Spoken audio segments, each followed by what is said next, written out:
Hey guys! It's me, Ate Leia, and for today's video, magbibigay ako ng maikling update sa inyo. May sasamahan nga pala akong mag-enroll sa CSTC Grade 11. Diyan nga sa point na yun, pinipigilan pa ako ng kapatid ko na umalis kasi gusto niya nga sumama. Kaya ayan, medyo masungit pa siya sumama sa vlog ko. Muntik na nga ako dyan matumba. At pagkatapos nga namin mag-usap ng kapatid ko, sa wakas pinayagan niya na rin akong umalis. Syempre, kasama ko na dyan yung i-enroll ko. Kasi tuturuan ko lang siya kung paano. Ipinakiusap nga lang pala to sa akin ni tita na turuan ko at samahan siya. Kasi nga bago lang yun at hindi niya mapupuntahan kasi nasa trabaho siya. Ibang daan nga pala yung ipinapakita ko sa inyo at hindi yan sa amin. Diyan nga lang pala kami idinaan nung nag-enroll ako ng kapatid ko. At pagdating nga namin dito ay dumiretso na kami sa office kung saan magre-register. And doon in-explain sa kanya kung yung mga pagpipilian niya at kung ano yung mga susunod na gagawin. Pagkatapos nga nun pinag-fill up at pinigyan na kami ng isang registration form.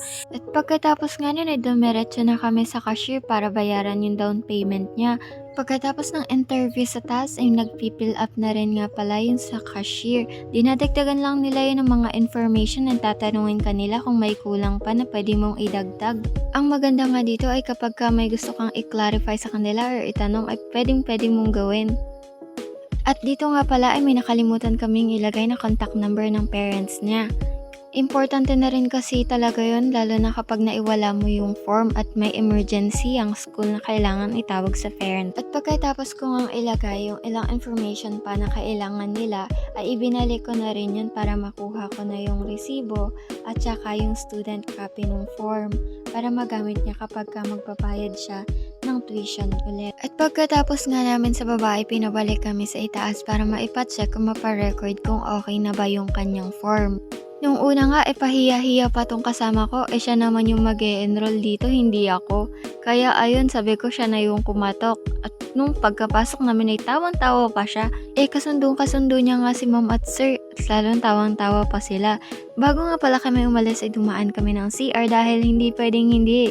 Kasi paboritong namin yung place na yan ng best friend ko. Gandang-ganda nga siya sa CSTC lalo nang napadaan kami sa chapel. Marami na nga pala kaming napag-usapan bago kami umalis. At pagkatapos nga namin mag-enroll ay napadaan kami dito sa nagtitinda ng palamig. Kaya bumili muna siya, tumanggi ako kasi sumasakit yung tiyan ko pag umiinom ako ng ganyan. Hindi na rin naman kami dito nagtagal at naghanap na rin kami ng sakayan.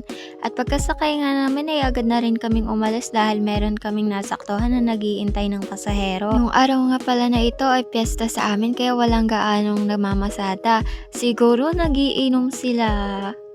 Joke lang, syempre, at dito nga pala parehas kaming may dumi sa panjama at parehas sa tapat ng tuhod. Bali dito nga pauwi na kami, ayaw niya pa rin sumama sa vlog ko. Tinatawag ko na yung pangalan niya pero ayaw niya, nagtatakip talaga siya ng mukha niya.